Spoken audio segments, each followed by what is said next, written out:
Chapter 289. These elves use their power to overwhelm ordinary humans. A single glance can take the lives of dozens. Harvesting heads barehanded like this. It's truly barbaric. A captain flies to a large building, stopping in front of glass walls. Even though it's one-way glass, he can still clearly see the weak humans trembling in fear.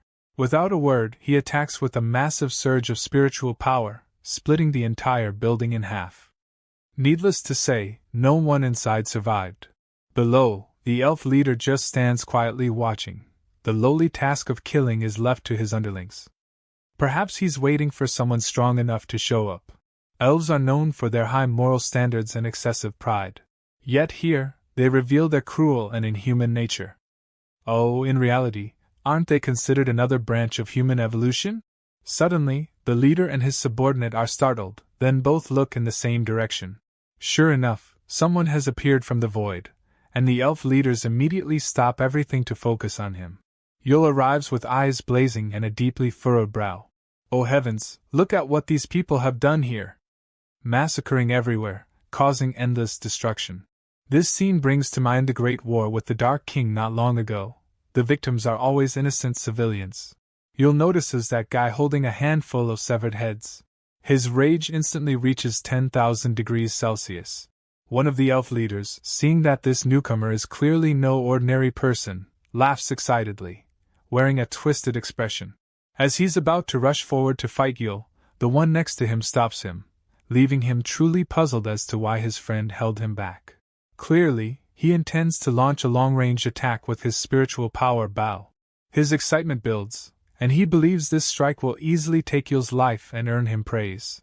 The arrow, like a hypersonic missile, tears through space as it flies forward. Don't forget, elf archery is a skill passed down through generations and has reached the highest mastery. But suddenly, a massive block of iron appears, intercepting the arrow. At the moment the spiritual arrow hits the large steel plate, countless sparks fly. Yet, no matter how skilled the archery is, the elf's spiritual power isn't strong enough to shatter the 100-ton iron pillar. In the end, the iron pillar drives straight into him, pinning him to the ground with a massive shockwave, making the entire area tremble. As the dust settles, his two companions finally see what happened, finding their friend skewered by the giant steel pillar, lying dead on the ground. Yul finally speaks, his voice filled with sorrow, saying, "This place has never seen a disaster like this. Perhaps this place is one of the Free Federation territories." Now Yul stares down at the ones below, none other than the despicable destroyers. For years, thanks to his efforts and the dedication of tens of thousands of extraordinary warriors, they had managed to keep all dangers at bay, miles away from this land. That's why this place had never experienced any battle. It was a land of peace and prosperity. But now, the land he worked so hard to protect has been ravaged like a graveyard. Damn it, Yul can no longer contain his anger. With blood-red eyes, he screams, "I will torture you until you wish for death!" Right after that, countless pieces of earth and broken building fragments are pulled into the air by Yul.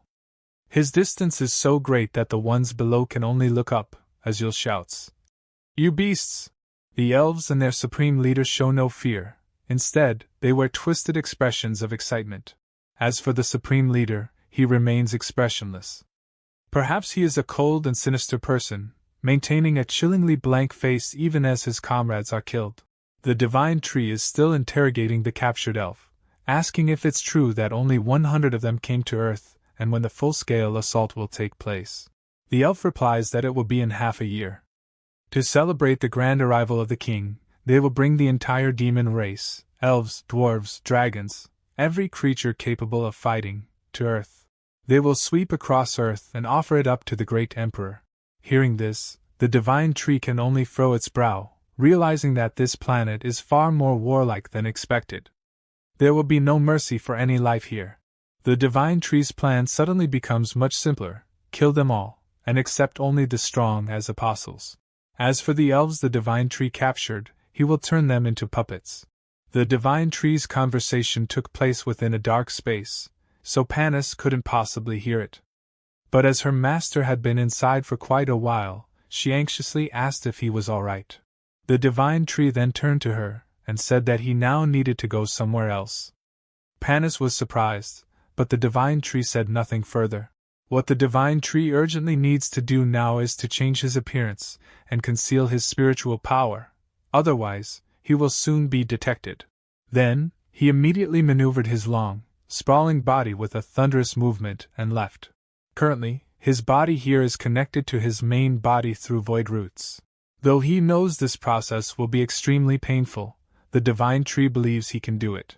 With that, the divine tree lets out a roar, calling upon the power of light. Like a brilliant sword, it pierces down from the void, severing the void roots from himself. Holy shit!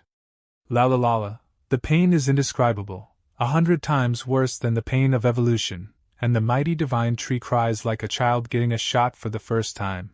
Thus, the divine tree's body is truly cut off. Meanwhile, his main body remains out there in the void. The core of the divine tree had entered a standby state long ago. His branches, his entire body has ceased functioning, perhaps to minimize the chance of his main form being targeted in space. Now, the spatial root on this planet is a completely independent entity. But the divine tree is still in pain, his entire body numb, feeling as if 1,000 needles are stabbing his rear, while an iron boot keeps kicking it hard. Panis had seen everything, displaying a face that was hard to tell whether it was worried or amused. Clearly, the great master had just been crying. Perhaps at this moment, she realized that this mysterious master also had emotions like a normal being. However, because the roots had separated from the entity, its strength had also diminished somewhat, and now it had to reluctantly maintain a level at the transcendent third order. Then the divine tree began to twist its roots. In an instant, it transformed into a silver-haired elf, adorned with cool golden tattoos. Is this enough to resemble a dark elf, right? However, the most amazed person at this moment was Panis, who looked at her master and kept swallowing saliva, thinking that her master looked really delicious now.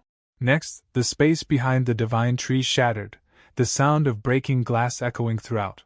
What was taken from the warehouse was a creature that was sound asleep.